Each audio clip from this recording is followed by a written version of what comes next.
Hello friends, welcome my YouTube channel. आप देख रहे हैं पुष्प के प्रोसेस और मैं हूं पुष्प। फ्रेंड आशा करता हूं आप सब अच्छे होंगे, स्वस्थ होंगे। फ्रेंड यहाँ पे बात कर रहे हैं railway ALP technician cut off के बारे में, तो इसी के ऊपर इस वीडियो में चर्चा करेंगे। तो 30 से कम वालों का क्या हो पाएगा सिलेक्शन। तो फ्रेंड अगर आपके अंक भी 30 से कम आ रहे हैं एएलपी टेक्नीशियन में, तो इसी के ऊपर इस वीडियो में चर्चा करें। तो कितने लोगों का सिलेक्शन जब वो अगर नंबर 30 से कम है तो क्या उनका सिलेक्शन, कितना % चांस है उनका सिलेक्शन जब वो हो जाए। तो किस शिफ्ट के मार्क्स बढ़ेंगे ज़्यादा, जिस वजह से अगर जिनका अंक 30 से कम आया है तो उनका सिलेक्शन जो वो हो पाए। तो नॉर्मल स्टूडेंट से कितना फ़र्क पड़ जाएगा 30 से कम अगर अंक है। तो एलपी CV2 में जिनके भी इतने अंक आ रहे हैं फ्रेंड, सिर्फ उनके लिए वीडियो है। तो चलिए वीडियो स्टार्ट करते हैं, बिल्कुल भी ज़्यादा समय नहीं लेंगे फ्रेंड। अगर वीडियो की जानकारी अच्छी लगे तो वीडियो को लाइक जरूर कर देना फ्रेंड। चलिए वीडियो स्टार्ट करते हैं। तो वीडियो में सबसे पहले जान लेते हैं कि जनरल OBC ST SC के बारे में। तो फ्रेंड यहाँ पे 30 से कम लाने वालों की संख्या जो है वो 50% है, यानी कि और 30 से प्लस देखा जाए तो 50% प्लस है। यानी कि जितना जो सर्वे किया गया है यूट्यूब के ऊपर, गूगल के ऊपर, वो सारा जो इतना डेटा बता रहा है कि 30 से 40 के बीच में बहुत लोगों का नंबर जो वो 30 से 40 के बीच में आ रहा है, और बहुत से ऐसे लोग हैं कि जिनका नंबर 40 से 50 के बीच में भी वेरी कर रहा है। डैट मीन्स कि अगर देखा जाए तो 30 से 40 के बीच में सबसे ज़्यादा जो संख्या है स्टूडेंट की वो 30 से 40 के बीच में ही नंबर लाने वालों की, और बहुत से स्टूडेंट ऐसे हैं जिनका नंबर 40 से 50 के बीच में आ रहा है। इन दोनों को मिला दिया जाए तो 50% नंबर जो वो यहीं से बन रहे हैं, और 10% नंबर जो वो 50% के ऊपर भी लोगों का आया हुआ है। तो ऐसे में अगर 30 से आपका कम अगर अंक आ रहा है तो इतना चांस नहीं है आपका सिलेक्शन हो पाने का, क्योंकि ये प्रूफ है, क्योंकि सर्वे में इसी तरह की बात सामने आई है। अगर आपका अंक 30 से कम है, तो मैं ऐसा नहीं कह रहा हूँ कि 30 से कम है तो आपका सिलेक्शन नहीं होगा, लेकिन बहुत कम चांस है कि आपका सिलेक्शन जो है वो 30 से कम अंक में हो जाए। और मैं ये जनरल की खास करके बोल रहा हूँ कि अगर आप जनरल कैटेगरी से बिलोंग करते हो तो 30 से अगर अंक कम आ रहा है, चाहे वो ALP हो या टेक्नीशियन हो, तो बहुत कम चांस मानकर आप चलो कि आप लगभग ना के बराबर मान के चलो कि जनरल का सिलेक्शन जो वो 30 से कम अंक में हो जाए। हो सकता है कि आपका शिफ्ट हार्ड गया हो तो उस वजह से आपको नंबर थोड़ा ज़्यादा मिल जाए। अगर आपने ऑब्जेक्शन लगाया है उससे नंबर आपको ज़्यादा मिल जाए तो आपको यहाँ से 12 से 14 नंबर का प्रॉफिट हो जाएगा। लेकिन ये एक सिर्फ कहने की बात है कि हो सकता है, ऐसा कोई पॉसिबिलिटी है ये सिर्फ। तो चांस बहुत कम है कि अगर आपका नंबर 30 से कम है तो आपका सिलेक्शन हो जाए। हो भी सकता है किसी किसी का किन्हीं का नंबर जो है वो 30 से कम होता है तो सिलेक्शन हो जाता है, लेकिन ऐसे चांसेस बहुत कम है।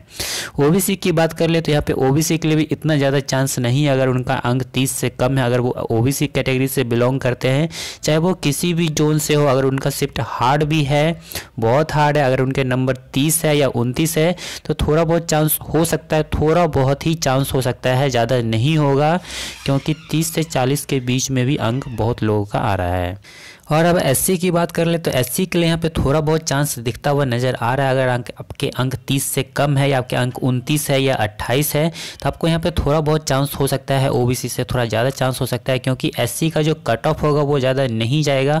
और रिवाइज्ड आंसर की में ऐसा देखा गया है कि जो SC का जो स्कोर आ रहा है स्टूडेंट का, वो आ रहा है करीब 38 का एवरेज यहाँ पर बनता हुआ दिख रहा है। बहुत से यूट्यूब चैनल में भी इसी तरह बताया हुआ है। तो SC का स्कोर जो वो जो आंसर की आया था, सॉरी रिवाइज्ड आंसर की जो आंसर की आया था, जो पहला आंसर की आया था CV2 का ALP का, उसमें 38 लोगों का नंबर एवरेज बन रहा था। SC कैटेगरी की बात कर ले तो ऐसे में थोड़ा बहुत चांस इनके लिए हो सकता है। अगर उनका अंक 30 से कम है और उनका पेपर अगर हार्ड शिफ्ट में है और उन्होंने अच्छा स्कोर गेन किया है, 29 किया है या 28 किया है, तो उनके लिए यहाँ पे थोड़ा चांस हो सकता है। और उन्होंने अगर ऑब्जेक्शन भी लगाया है और नॉर्मल स्टैंडर्ड मार्क्स में उनके नंबर भी बढ़ने के फिर ज़्यादा चांस हो जाते हैं। ऑब्जेक्शन में अगर उनके 5-4 नंबर बढ़ जाते हैं तो यहाँ पर सिलेक्शन उनका हो जाएगा, ऐसी पॉसिबिलिटी है, बहुत ज़्यादा पॉसिबिलिटी है। क्योंकि ऑब्जेक्शन में अगर 4 नंबर सही हो जाते हैं और नॉर्मल मार्क्स में अगर 12 नंबर बढ़ जाते हैं तो 12-4 16 नंबर हो जाता है। जिस वजह से अगर आपका अंक 28 है तो 28 से 16 प्लस कर दिया जाए तो 44 हो जाता है। तो ST की बात कर ले फ्रेंड, तो यहाँ पे ST के लिए जो आंसर की में जो एवरेज नंबर बन रहा था स्टूडेंट का, वो बन रहा था 35 से लेकर के 40 के बीच में।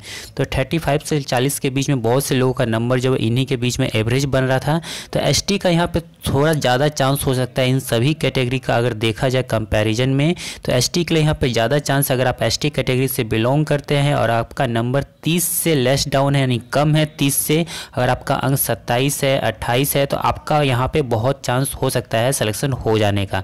अगर आप एसटी कैटेगरी से बिलोंग करते हो और कंडीशन यही है कि आपका ऑब्जेक्शन आपने किया हो प्लस नॉर्मलाइजेशन मार्क्स और आपने हार्ड शिफ्ट में पेपर दिया हो, और अगर आपके अच्छे नंबर यानी कि 28-29 नंबर आपके हार्ड शिफ्ट में आपने पेपर दिया है, 28-29 नंबर आपके वहाँ से है, अगर आप एसटी कैटेगरी से बिलोंग करते हो तो आपका यहाँ पे सिलेक्शन हो जाने का पूरा चांस रहेगा। अगर आपका नंबर 28-27 के आसपास है, मैं ये नहीं कह रहा हूँ कि 20-21 नंबर है तो आपका सिलेक्शन हो जाएगा, बहुत ही नो चांस, एकदम बिल्कुल भी चांस यहाँ पे नहीं रहेगा कि अगर आपका नंबर 25 से कम आ रहा है तो सिलेक्शन हो जाए, बहुत ही कम चांस है। हाँ, अगर आपका नंबर 28-29 यहाँ पे आ रहा है, अगर आप एसटी कैटेगरी से बिलोंग करते हो तो ऐसी बहुत सी पॉसिबिलिटी है, यहाँ पे 80% चांस है कि यहाँ से भी लोगों का सिलेक्शन जो है वो हो जाएगा अगर आप एसटी कैटेगरी से बिलोंग करते हो। अगर आप 28 या 29 नंबर भी यहाँ पे ला रहे हो तो ऑब्जेक्शन नॉर्मलाइजेशन मार्क्स मिला करके आपको 10 से 15 नंबर का यहाँ पे इजाफा जो देखने को मिल सकता है। तो क्योंकि एसटी का जो यहाँ पे रिवाइज आंसर की जो एवरेज बन रहा है वो 35 से लेकर 40 के बीच में बन रहा है, और बहुत से यूट्यूब चैनल में 37-36 इसी के आसपास ये बताए जा रहे हैं। तो सबसे जो कम कट ऑफ जाएगा वो एसटी का ही सबसे कम कट ऑफ जाएगा। तो एक बार मैं आपको सेफ स्कोर के बारे में बात कर लूँ तो सेफ स्कोर में जनरल वालों के लिए बता दूँ, एएलपी के लिए तो आपको 45 से अगर आप ऊपर है या 45 है या 45 से ऊपर है तो अपने आप को पूरी तरह से सेफ मान सकते हो। अगर आप ओबीसी से बिलोंग कर सकते हो तो 43 या 43 से ऊपर है तो आप पूरी तरह से सेफ हो, और एससी में हो तो 40 स्कोर है या 40 से ऊपर है तो अपने आप को पूरी तरह से सेफ मान सकते हो। और एसटी के लिए बात कर ले तो 36 अगर आपका अंक आ रहा है एएलपी में तो अपने आप को पूरी तरह से सेफ मान सकते हो। यहाँ पे बहुत ज़्यादा चांसेस है कि सिलेक्शन जो वो हो जाए अगर इतना नंबर जो आपके आंसर की में बन रहे हैं तो, क्योंकि यहाँ से आप नंबर आपका बढ़ेगा, यही फाइनल कट ऑफ नहीं रहेगा क्योंकि नॉर्मलाइजेशन अभी होना बाकी है और वेक्शन के मार्क्स भी आपको मिलेंगे तो यहाँ से नंबर आपके बढ़ जाएंगे। तो नंबर कितने बढ़ जाएंगे, करीब 10 से 15 नंबर बढ़ जाएंगे, या हो सकता है 7 से 15 नंबर बढ़ जाए। तो इसी तरह के नंबर जो वो बढ़ जाते हैं। तो आप कहेंगे कि 20 नंबर बढ़ाया जाता है तो 20 नंबर बहुत ही रेयर चांस होता है कि किसी को 18 या 20 नंबर बढ़ जाते हैं, तो ऐसा बहुत ही कम चांस देखने को आपको मिलेगा फ्रेंड। तो इसके लिए ज़रूरी है फ्रेंड कि आपका पार्ट बी में 26.50 अंक जो है वो पहले से होना चाहिए, जो कि आंसर के रिलीज किया गया था 18 फरवरी को, तो उसमें 26.50 होने ज़रूरी है। तो फ्रेंड अगर टेक्नीशियन की यहाँ पे बात कर ले तो टेक्नीशियन का कट ऑफ जब एएलपी से 2 से 3 नंबर ज़्यादा रहेगा सभी कैटेगरी में, और पीसीएम वालों की बात कर ले तो पीसीएम वालों का 63 प्लस रहेगा जनरल के लिए, ओबीसी की बात कर ले तो 60 प्लस रहेगा, और एससी की बात कर ले तो 57 प्लस, और एसटी की बात कर ले तो 55 प्लस आपको पीसीएम कैटेगरी में देखने को मिल सकता है। तो बस फ्रेंड इस वीडियो में इतना ही। अगर वीडियो की जानकारी अच्छी लगी, मैंने अच्छे से एनालिसिस आपको करके बताया हो तो वीडियो को लाइक कर देना और ज़्यादा से ज़्यादा इस वीडियो को शेयर कर देना, ताकि जो लोग भी जानना चाहते हैं एनालिसिस तो मैंने यहाँ पे सारा कुछ बता दिया। तो चलिए फ्रेंड मैं मिलता हूँ आपसे अगले वीडियो में नए टॉपिक के साथ।